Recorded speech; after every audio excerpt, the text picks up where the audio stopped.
morning, the day I died, thinking I'd like a lobster bisque.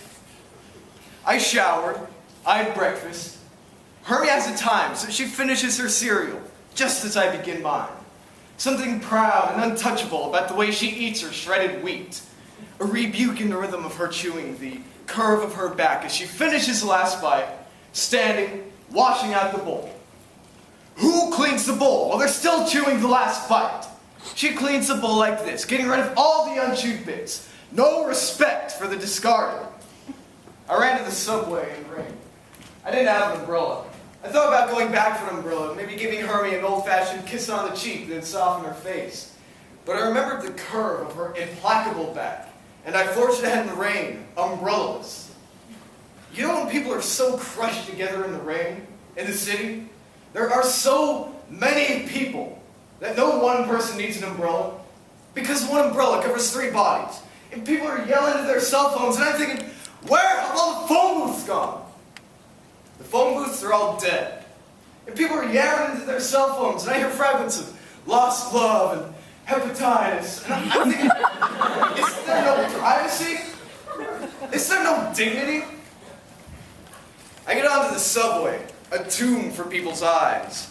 I believe that when a person is in transit, their soul is not in their bodies. It takes a couple minutes to catch up. Walking, horseback, that is the speed at which the soul can stay in the body during travel. So airports and subway stations are very similar to hell. People are vulnerable, they're disembodied, they're looking around for their soul while they get a shoe shine. And that's when you bomb, in transit. But I didn't know that then. I was sitting on the subway, buried in an advertisement for a dermatology office, thinking about the sale of a cornea. See, the way I'm talking now, this is hindsight. My mind went dermatology, cornea, rain, umbrella, Hermie's a bitch, lobster bits. I wouldn't really say that I sell organs for a living. I connect to people. See, a man in Iran needs money real bad, but he doesn't need his own kidney. A woman in Sydney needs a new kidney, but she doesn't need her own cash. I connect these two. You're a sick person. You want to deal with red tape? You want to listen to bad music on the phone for 7 years while you wait for your organs to dry out? Is that love? No. Is that compassion? No. What I do is I make people feel good about their new organs. I call it compassionate obfuscation. There are parts enough in the world to make everybody whole. It's just that the right parts are not yet in the right bodies.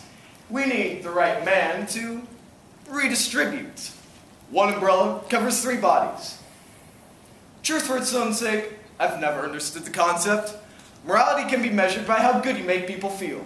You make people feel good, then you're a good man. You make people live longer, great. Is it my job to stop executions in China? I don't have that kind of power. What I can do, however, is make sure these miserable shits who die for no good reason have a reason. I make sure their organs go to someone who needs them. There was this surgeon I knew who did organ extractions in China, a highly trained surgeon. He couldn't stand it after a while. Political prisoners, not even dead yet. It made him sick. And now he's a sushi chef in New Jersey. So I showed up at his counter one day, ate his hamachi. Excellent. And I don't dip my sushi in soy sauce. Sushi is for adults. You want to really taste your sushi? Taste it. Don't drown it in soy sauce. It's for children. I enjoyed my food in silence. I thanked him in Chinese. Sheshe. He looked a little startled. People assume he's Japanese.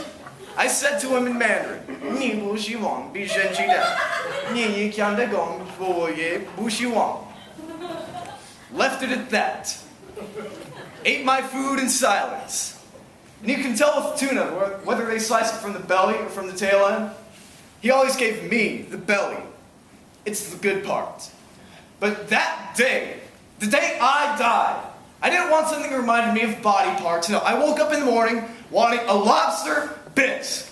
So I get off the subway and go to the cafe. The same place I always go. And there's this familiar guy behind the counter, this giant with really huge knuckles. And so I say to him, I'll have the lobster bisque. And he says, sorry, we're out. As though it were a casual, everyday thing to be out of lobster bisque on the day I was going to die. as though I could come back the following week, as though a friendly, careless matter. Sorry, we're out. And so I say to him, did you have any 15 minutes ago? And he says, yes. And I say, is anyone in this restaurant currently eating a lobster bisque? And he says, well, yes. Who? And he points to this woman in the corner, this palish, sort of nondescript woman. And so I say to him, I will purchase her bowl of soup. What, he says?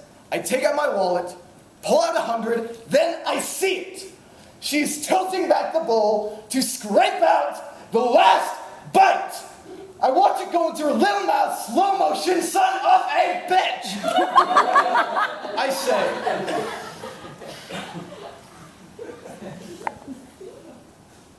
I'll have the lentil.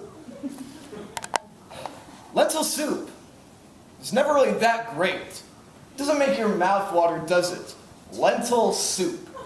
There's something watery, something brown, and hot carrots. Like death. Serviceable, a little mushy and warm in the wrong places. Not as bad as you think it's going to be, but not as good either.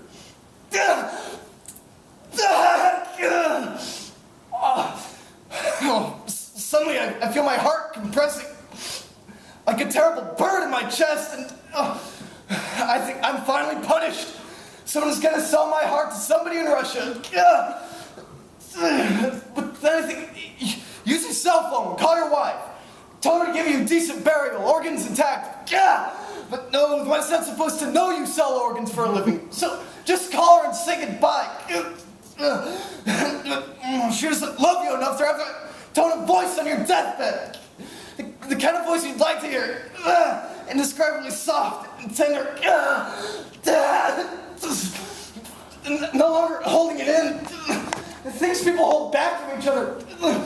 Whole lives. Most people give in at the last moment, but not her, you know. She'll keep that last bit for herself, that extra nugget of pride, that ledge, that cold ledge. No, I can't. Disappointment. So who do I call? The mistress or mother? No. What do mothers say? What a way to die, Gordon, in a cafe. No. So who do I call? Dwight? No. The man doesn't call his brother on his deathbed. He wants to hear a woman's voice. The heart keeps hitting itself out of my chest, in my mouth, and I look at that bitch right there. I'll lobster bisque. It's all her fault. Then I look at her, and she looks like an angel. Not like a bitch at all. And I think, good. I'm glad she had the last bite. I'm glad. Then I die.